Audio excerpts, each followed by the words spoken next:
الحمد لله نعبده ونستعينه ونستغفر به ونعوذ بالله من شرور أنفسنا ومن سيئات أعمالنا من يهد الله فلا مضل له ومن يضلل فلا هادي له أما بعد أعوذ بالله من الشيطان الرجيم بسم الله الرحمن الرحيم يا أيها الذين آمنوا لا تدخلوا بيوتا غير بيوتكم حتى تستأنسوا وتسلموا على أهلها ذالکم خیر لکم لعلکم تذکرون۔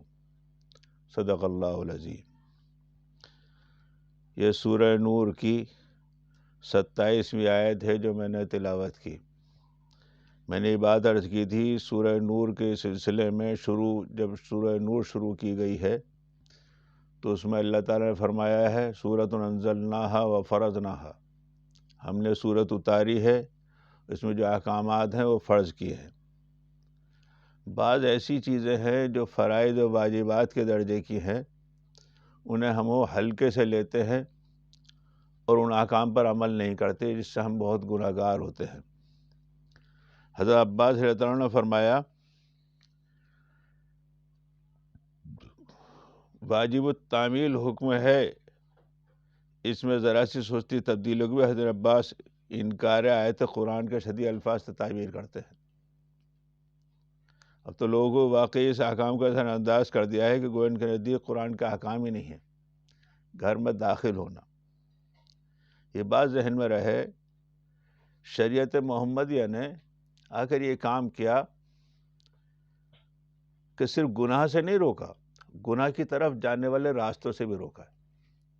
شرک سے نہیں روکا، شرک کی طرف لے جانے والے راستوں سے بھی روکا۔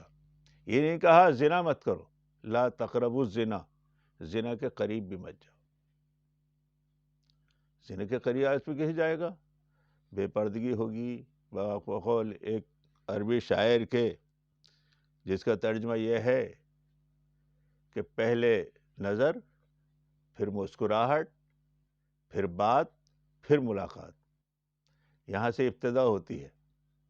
لیکن شریعت اسلامی سد للذرائع کے طور پر بہت دور سے اس کی خبر لیتی ہے اور دور سے ان امکانات کو فحاشی، بے حیائی سے روکنے کے لیے اس نے پردے کا اہتمام کیا، جس کی تفصیل آگے آئے گی۔ اس میں سب سے پہلے جو اس واقعے سے معاشرتی اصول ایک ہمیں ملا، وہ یہ کہ گھروں میں داخل ہونے کا طریقہ بتایا گیا کہ کس طرح گھر میں داخل ہو۔ کسی آپ ایک مکان چند قسم کے ہوتے ہیں، ایک میں ایک شخص خود رہتا ہے، اس کی بیوی رہتی ہے۔ جس گھر میں بیوی رہتی ہے اس گھر کے احکامات میں پہلے عرض کر چکا ہوں، سلام کر کے مسکراتے ہوئے داخل ہونا چاہیے، اس میں بھی آہٹ کر کے جانا چاہیے۔ لیکن بعض فقہا نے لکھا ہے کہ وہاں پر داخل ہونا میں واجب نہیں ہے کہ آپ اجازت لینے، ضروری نہیں ہے۔ لیکن اگر آپ کی ماں بھی گھر میں رہتی ہے تو پھر آپ کو اجازت آہٹ کر کے جانے کی ضرورت ہے۔ حضور صلی اللہ علیہ وسلم نے ایک صحابی نے پوچھا، یا رسول اللہ، میں گھر میں رہتا ہوں، میری والدہ رہتی ہے، کیا میں بھی اجازت لے کر جاؤں؟ آپ نے تم بھی اجازت لے کر جاؤ۔ انہوں نے صرف میری والدہ رہتی ہے گھر میں اور کوئی نہیں رہتا، بولے تم بھی اجازت لے کر جاؤ۔ تیسری مرتبہ جب انہوں نے پوچھا تو آپ نے فرمایا کہ تم یہ چاہتے ہو اپنی ماں کو ننگا دیکھو؟ ہو سکتا ہے کہ کوئی ٹانگ پہ کسی جگہ تیل لگا رہی ہو، میں بے پردہ ہوں، تم بھی اجازت لے کر جاؤ۔ دوسرے وہ مکان ہیں جس میں لوگ عزیز قریب رشتہ دار رہتے ہیں، ان مکانوں میں اجازت لے کے جانی چاہیے۔ لیکن آپ کسی غیر کے مکان پہ جا رہے ہیں تو شریعت کا حکم یہ ہے کہ پہلے آپ جا کے سلام کریں، 3 مرتبہ سلام کریں، اگر سلام کا جواب نہیں آئے تو آپ واپس چلے جائیں، 3 مرتبہ۔ لیکن اجازت کے مختلف طریقے ہیں۔ آپ نے کسی شخص کے گھر میں آواز دی، دروازہ کھٹکھٹایا، وہ کہتے ہیں کون؟ تو آپ کہنا آنا، میں۔ اس کے بارے میں آیا حضور صلی اللہ علیہ وسلم سے ایک صاحب نے آنا نہ کہا، آپ نے آنا نام کا میرے کوئی تعلق معلوم نہیں ہے، اپنا نام بتائیں۔ حضرت عمر جایا کرتے تھے، کہتے تھے انا عمر الخطاب ایدخلو، میں خطاب کا بیٹا عمر ہوں، کیا میں داخل ہو سکتا ہوں؟ پھر اس کے بھی اچھے انداز سے داخل ہونا چاہیے۔ ایک بھونڈا لفظ استعمال ہوا کرتا تھا، علیجو، ایک صحابی آئے اور بولے علیجو، بلوچ کہتے ہیں تنگ، یہ غیر ایک مایوب قسم کا ایک غیر معیاری لفظ تھا. آپ نے فرمایا اپنی باندی سے جاؤ انہیں جا کے سمجھاؤ کہ ادخلو، سلام کے بعد کہو ادخلو کہ میں داخل ہو سکتا ہوں. یہ انہوں نے سن لی، وہ سلام کرتے ہوئے ادخلو کہتے ہوئے داخل ہو گئے. یہ سب چیزیں ہمیں آپ کو شریعت نے بتائیں. کسی کے گھر جاؤ اجازت لے کے، اور گھر کے سامنے کھڑے مت ہو. یہاں تک شریعت میں اتنا سخت مسئلہ ہے، اگر کوئی شخص گھر کے اندر جھانک رہا ہو تو حضور صلی اللہ علیہ وسلم فرمایا کوئی شخص اس کی آنکھ پھوڑ دے تو اس پہ کسی قسم کا اسے دیت نہیں لی جائے گی، اور اس پہ کسی قسم کے اس سے بدلہ نہیں لیا جائے گا. اگر کوئی شخص گھر میں داخل ہونا، کسی گھر میں جھانکنا، اس قدر ہوا. آپ گھر میں سامنے جا کے کھڑے ہو گئے، بالکل اجازت مانگنے لگے، آپ نے فرمایا اب تو تم داخل ہو گئے بھائی، اب اجازت کا مطلب ہے تو ہو، گھر میں جو کچھ ہو رہا ہے وہ تمہارے سامنے نہیں آئے. یہ سب چیزیں ہمیں آپ کو شریعت نے بتائی. یا الذین آمنو، ایمان والو، اس میں مرد کے ساتھ عورتیں بھی ہیں. آج ہمارے معاشرے میں دیکھا ہی جاتا ہے عورتیں، مرد تو پھر بھی اجازت لیتے ہیں، عورتیں بالکل ہی گھر میں اسی طرح گھسی چلی آتی ہیں.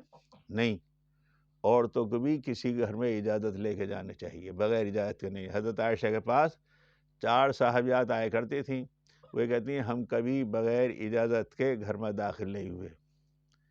یہ سب اجازت کی چیزیں بتائی گئی ہیں. یہ کسی کے گھر میں اگر آپ داخل ہوں تو ان سے اجازت لے لیں. اصل میں مسئلہ کیا ہے، گھر میں انسان کی ایک پرائیویسی ہوتی ہے کسی کام میں، اور اگر کہہ دیا جائے پھر دروازہ کھٹکھٹائیے، آپ بیل ہو تو بیل دبا دیجیے. دروازہ اتنی زور سے نہ دھڑکائیے سامنے والا ڈر جائے گا کیا مصیبت آ گئی. نہ اتنی آہستہ سے کہ معلوم ہو آواز ہی نہیں پہنچی. اور ایک مرتبہ بیل دبانے کے بعد یا دروازہ کھٹکھٹانے کے بعد 2-3 منٹ انتظار کیا جائے. ایسا ہو سکتا ہے اس وقت نماز پڑھا ہو، نیت باندھے ہو، یا لیٹرین میں بیٹھا ہو، یا کسی اور قسم کے مصروفیت میں ہو، تو اتنا انتظار بھی کرنا چاہیے. یہ سب چیزیں کھول کھول کے بیان کی گئی ہیں. اس لیے یہ بات یاد رہے. آج کیا ہے، یہاں تک شریعت نے یہ تک بتایا آپ سفر پر سے بھی آئیں تو آج کل تو موبائل وغیرہ سے پتہ چل جاتا ہے گھر میں، ہاں کہ فلاں وقت آ رہا ہے، فلاں ٹرین سے آ رہے ہیں. لیکن اگر آپ نے اطلاع نہیں دی ہے تو یہاں تک ہے آپ قریب کی اپنی مسجد میں ٹھہر جائیں اور وہاں سے کسی کو گھر میں بھیجیں اور اطلاع کر دیں کہ میں آ گئے ہوں، میں تھوڑی دیر میں آنے والا ہوں. یہ شریعت نے ان مزاجوں کی اتنی رعایت رکھی ہے. اور آج کیا ہے مغربی معاشرے میں، اچانک آدم کے سرپرائز دینے کے لیے میں آ گیا. بالکل الٹ شریعت نے جتنی احتیاطیں رکھی ہیں اس کے بالکل الٹ، میں سرپرائز دینے کے لیے آ گیا. یہ یاد رہے عورتیں بھی کسی کے گھر میں داخل ہوں تو بغیر اجازت کے نہ داخل ہوں. یہ سب چیزیں شریعت نے بہت کھول کھول کر بیان کی ہیں، بہت کھول کھول کر بیان کی ہیں. ان چیز میں کسی قسم کو وہ ایسا نہیں ہے. اس لیے یہ بات ادھر لِوَإِذَا قِيلَ لَكُمُ ارْكَعُوا فَارْجِعُوا اَزْكَىٰ لَكُمْ. لیکن اگر کسی کے گھر آپ پہنچے اور وہ یہ کہہ دے کہ بھائی اس وقت نہیں مل سکتے، واپس چلے جاؤ، تو واپس چلے جاؤ، ہوا اَزْكَىٰ لَكُمْ، یہ تمہارے لیے بہتر ہے. آج ہمارے کیا، ہم اسے اپنی آنا کا مسئلہ بنا لیتے ہیں کہ نہیں ہم آئے تھے ملے نہیں. ارے بھائی کسی کا آرام کا وقت ہے، مصروفیت کا وقت ہے، کوئی وقت ہے، کوئی کسی کام میں لگا ہوا ہے، اپنے حساب میں لگا ہوا ہے، مختلف چیزیں ہیں، کوئی ہو سکتی ہے. آدمی کا مکان کا مسئلہ یہ ہوتا ہے کہ جہاں پر سکون اطمینان ہو انسان. اور ایک دوسری بات یہ، اسی سلسلے میں یہ بات ذہن میں رہی، کسی کو ہماری ذات سے تکلیف نہیں پہنچے، تکلیف نہیں پہنچے. بعض جگہیں ایسی ہوتی ہیں جہاں ہر شخص کے آنے کی اجازت ہے، مسجد ہے، خانقاہ ہے، مدرسہ ہے، اسٹیشن ہے، پلیٹ فارم ہے. لیکن پلیٹ فارم پہ بھی اگر پابندی لگا دی ہے کہ پلیٹ فارم کا ٹکٹ لیے بغیر نہیں جائیں تو اب نہیں جائیں. مسجد میں ہے آپ بغیر اجازت جا سکتے ہیں، لیکن مسجد میں امام کا اور مؤذن کا جو حجرہ ہے اس حجرے میں بھی آپ بغیر اجازت کے نہیں جا سکتے، چاہے آپ مسجد کے ذمہ دار ہی صحیح. ان میں بھی 3 وقت ایسے ہیں کہ اس میں تو بہتر ہے کہ نہ جائیں، کیونکہ ظہر کے بعد آرام کا وقت ہے، عشاء کے بعد ہے، فجر سے پہلے ہے.